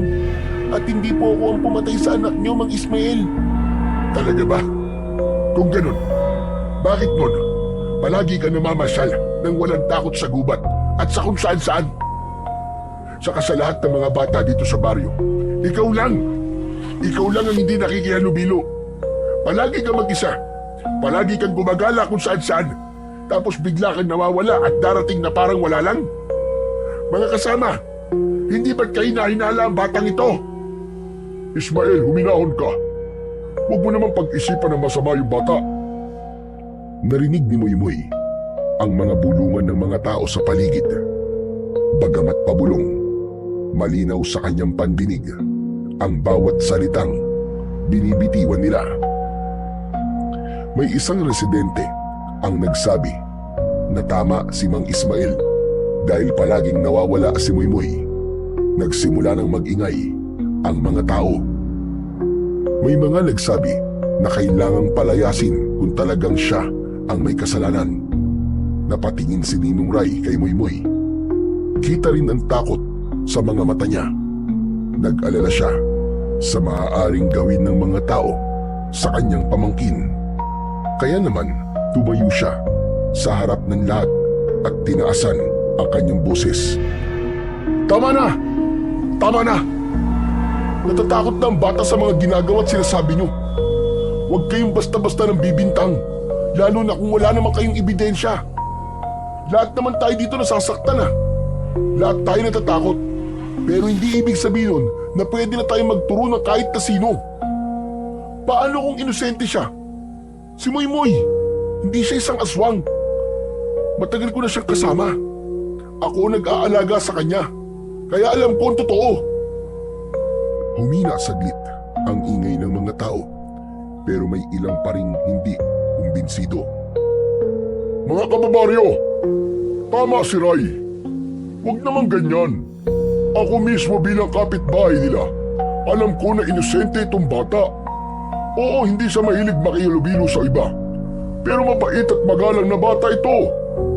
Kung siya man ay aswang, edi sana malalaman ko. Halos magkadikit lang naman ang bahay namin eh.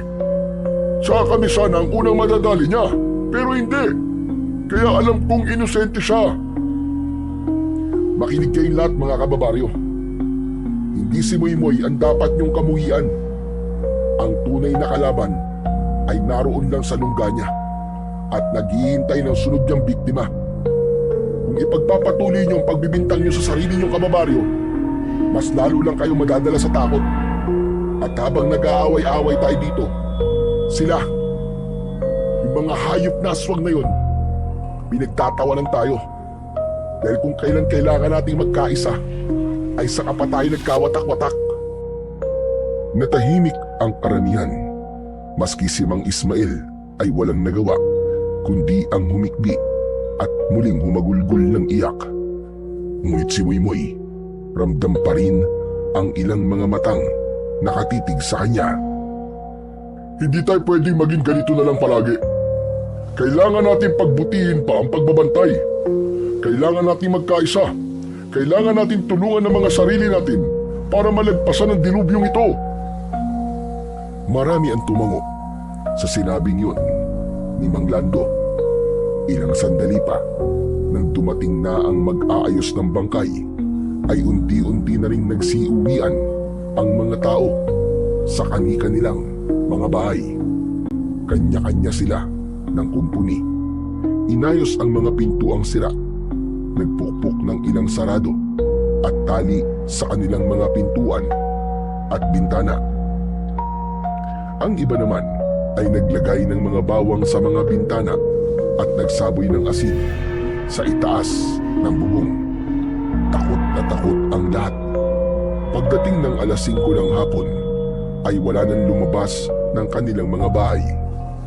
Lahat ay sarado na, maski ang mga tindahan. Tahimik na rin ang buong baryo. Samantala, sa loob ng bahay ay abala si Ninong Ray at Moymoy. Naghahanda sila sa pagsama nila sa ronda. Tahimik nilang inaayos ang kanilang mga gamit. Pinupunasan nila ang kanilang mga sibak. Maya-maya pa ay biglang natigilan si Moymoy. Medyo inabante nito ang kanyang tenga at nakakunot noo. Tila may inaaninag na tunog mula sa malayo. Nang hindi makontento, ay lumapit siya sa bintana at pinakinggang mabuti ang kakaibang tunog. Nakarinig siya ng alingaungaw ng malakas na alulong ng mga aso, pero kakaiba ang tunog. Agad na nanindig ang kanyang balahibo. Ibinukas niya ng konti ang bintana at sumilip doon. Sa di kalayuan ay may napansin siyang anino na dumaan sa gilid ng gubat na natatanaw mula sa kanilang bahay. Mabilis ang galaw nito, pero dahil sa kapangyarihan na hawak niyang kristal na mata, malinaw niyang nakita kung ano yun. Isang aswang. Kahit mabilis ang kilos nito, animoy naging mabagal na pagong ang pagtakbo nito sa paningin ni Moymoy. Ninong, may aswang! Nakita ko! Galing po siya sa gubat! Pagkasabi pa lang nito, ay nakarinig na sila ng kaluskos mula sa bakuran. Nang muling sumilip si Moymoy, ay nakita niya ang paglitaw ng isang nilalang. Mahaba ang katawan nito, may pakpak na malapad, may mahabang dila at kulay pulang mga mata. Nakatitig ito kay Moymoy na nakasilip. Mabilis na kumilos ang aswang palapit kay Moymoy at binuksan nito ang bintana. Malakas ang aswang, nasira at tuluyang bumigay ang kanilang bintana, dahilan upang mablot nito at mahawakan ang bata palabas ng bahay. Hindi! Moymoy! Labis ang pag-aalalang naramdaman ni Ray nang makita kung ano ang nangyari kay Moymoy. Pero sa sandaling yon, biglang nagningning ang kristal at ang liwanag nito ay tumama direkta sa aswang. Napasigaw ito ng malakas, nabitiwan si Moymoy at agad na lumipad palayo at naglaho sa dilim. Moymoy, okay ka lang ba? Ayos lang po ako. Huwag po kayo mag-alala sa akin. Mabuti naman kung gano'n. O heto ang sibat mo. Nasaan yung aswang? Lumipad na po palayo. Natakot po siya sa kristal na mata. Hindi pa sila tapos sa pag-uusap ay biglang nagsilabasan ang iba pang mga aswang. Tila narinig ng mga ito ang nakakakilabot na ungol at sigaw ng kanilang kasamahan. Agad na naghanda ang magninong. Sakto ay lumabas si Mang Lando. Palabas na ito upang sunduin si Ninong Ray upang magbantay. Ngunit laking gulat niya nang makitang napapalibutan ng aswang ang dalawa niyang kapitbahay. Hindi na siya nakaatras pa, lalo at may napalingon sa kanyang mga aswang. Isa sa mga ito ang bumihag sa kanya. Pakawalan mo ako! Bitiwan mo ako! Hayop ka! Ngunit hindi siya binitiwan ng aswang. Bagkus ay nagbanta ito kina Moymoy at Ninong Ray. Ibigay mo sa akin ang kristal, bata. Kapalit ng lalaki ito. Narigilan sina Ninong Ray at Moymoy. Hindi nila inaasahan na may kakayahan ng mga aswang na mang-hostage. Nilingon ni Ninong Ray ang kanyang pamangkin. Kita sa kanyang mga mata ang bigat ng desisyon. Hindi nila maaaring ibigay ang kristal, ngunit hindi rin nila pwedeng hayaang mapatay si Mang Lando. Hindi pwede! Kapag binigay namin to, mas lalo kayong lalakas at baka lalo niyong sakupin ng buong baryo. Tama yan! Huwag niyong ibigay ang kinukuha nila sa inyo! Ayos lang ako! Huwag niyo akong alalahanin! Iligtas niyo ang buong baryo! Dahil sa narinig, ay lalong hinigpitan ng aswang ang pagkakahawak nito kay Mang Lando. Samantala, ilang tao sa baryo ang nakarinig ng kaguluhan, lalo na yung mga malalapit sa pinangyarihan. Ngunit wala ni isa ang naglakas ng loob na lumabas upang tumulong dahil sa matinding takot. Ang ilan ay sumilip lamang mula sa siwang ng kanilang mga bintana. Nang makita nila ang nangyayari, nanginig sila sa takot at pumikit na lang habang nagdarasal na sana'y agad matapos ang lahat. Nanaig ang takot sa kanila, kaya pinili nilang manatiling nakakulong sa kani-kanilang mga tahanan. Nagsimula ng magsilapitan ang iba pang aswang sa bakuran ni Ninong Ray at Moymoy. Mabilis na nakarating sa kanila ang balita na nasa isang batang paslit ang kristal na mata ng Diwata. Ninong, anong gagawin natin? Baka mapano po si Mang Lando? Mariing tumingin si Ninong Ray sa kanya. Kinakabahan ito dahil alam niyang sa isang maling galaw ay maaaring ikapahamak nilang lahat. Makinig ka. Makinig kang mabuti, Moymoy. Hindi mo pwedeng ibigay yan. Kung gagawin natin yun, mas maraming buhay ang pwedeng mawala. May ibang paraan para mailigtas natin si Mang Lando. Habang nagsasalita, ay unti-unti niyang itinaas ang kanyang sibat. Sa kabila ng pag-aalala at takot, makikita ang determinasyon sa mga mata ni Ninong Ray. Ano yan? Sige, subukan mo lang. At papatayin ko kagad ang kasama nyo. Ngunit bago pa man makagalaw ang aswang, muling nagningning ang kristal na hawak ng batang si Moymoy. Ang liwanag nito ay mas malakas na kesa kanina. Napatakip ng mata ang ilang aswang na nasa paligid at napaigtad ang humahawak kay Mang Lando. Mabilis na sinamantala ni Mang Lando ang pagkakataon. Ginamit niya ang natitirang lakas para sikuhin ang nilalang at kumawala sa pagkakahawak nito sa kanya. Napaatras ang aswang at nagsisisigaw sa galit. Moymoy! Ngayon na! Itinaas ni Moymoy ang kristal at agad itong kumislap. Naglabas ng mas malakas na sinag na tumama sa mga aswang. Napaatras ang ilan, habang ang mga direktang natatamaan ng liwanag ay agad na naglaho. Parang natunaw at nagmistulang usok na inanod ng hangin. Ilang saglit pa, sabay-sabay na umatras ang mga natitirang mga aswang. Tila takot na takot sa kapangyarihan ng kristal. Hindi pa tayo tapos. Babalik kami. At sa susunod, wala nang makakaligtas sa inyo. Mamamatay na kayong lahat. Isa-isang umatras ang mga aswang pabalik sa gubat. Naku, maraming salamat sa inyong dalawa. Salamat. Kung hindi dahil sa inyo, baka patay na ako ngayon. Wala po yun, Manlando.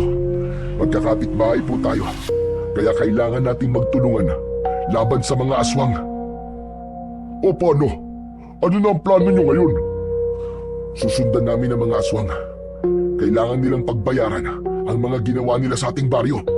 Sa lahat ng pagpatay nila. Kung ganun ay sasama ako. Kasanggan nyo ako sa laban na to.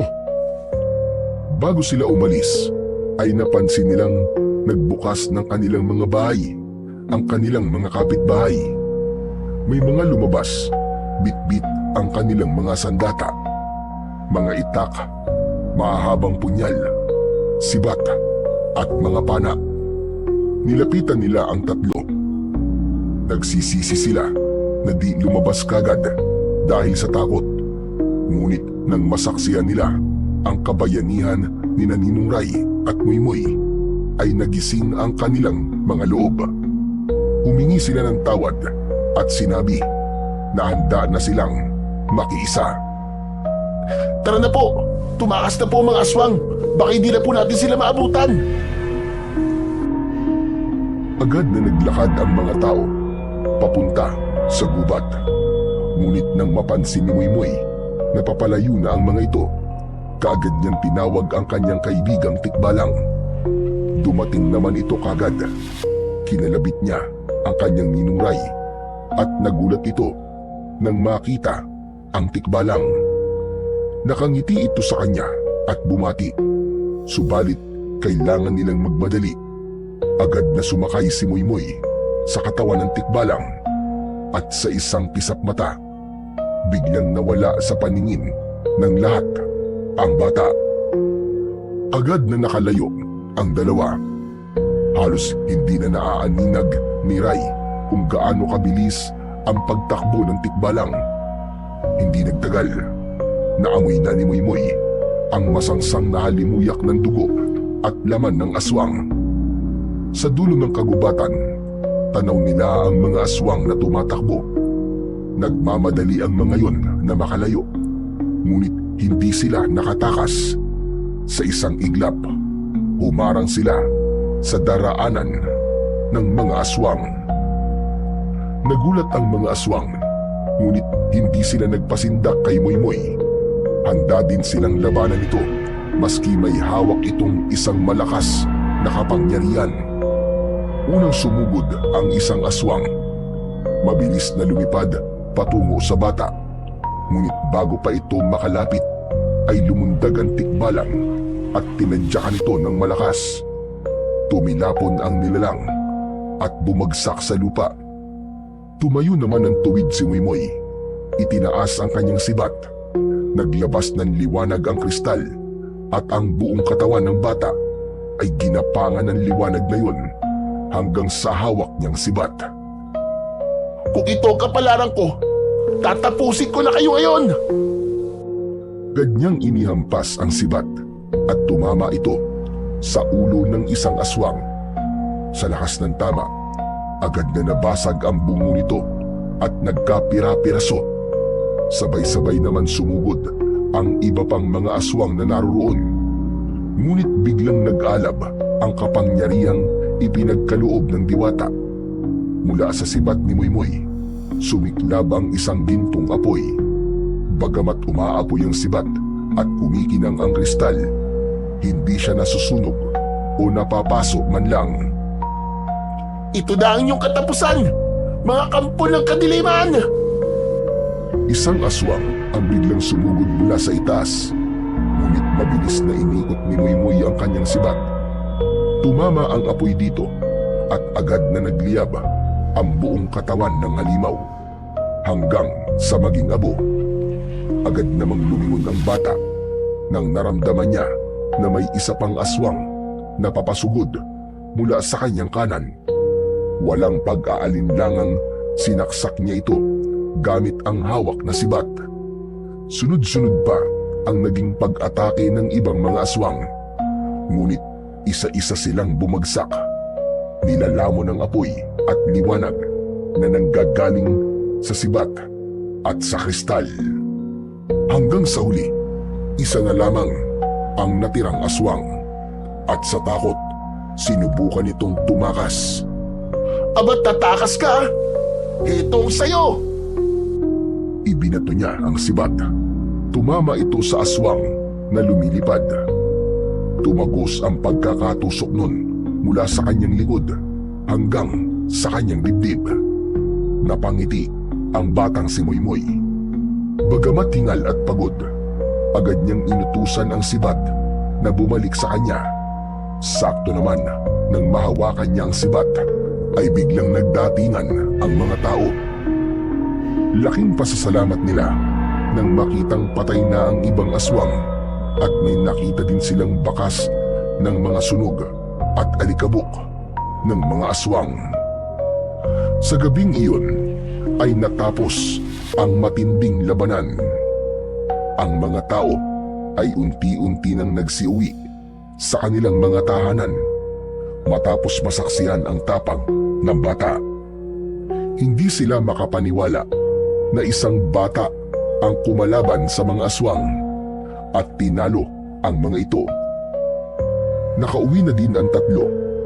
Si Mang Lando ay nanatili sa bahay ni Ninong Ray. Nagtimpla ito ng kape para sa kanila. Si Moymoy ay nakaupo sa balkon at tinatanaw ang gubat.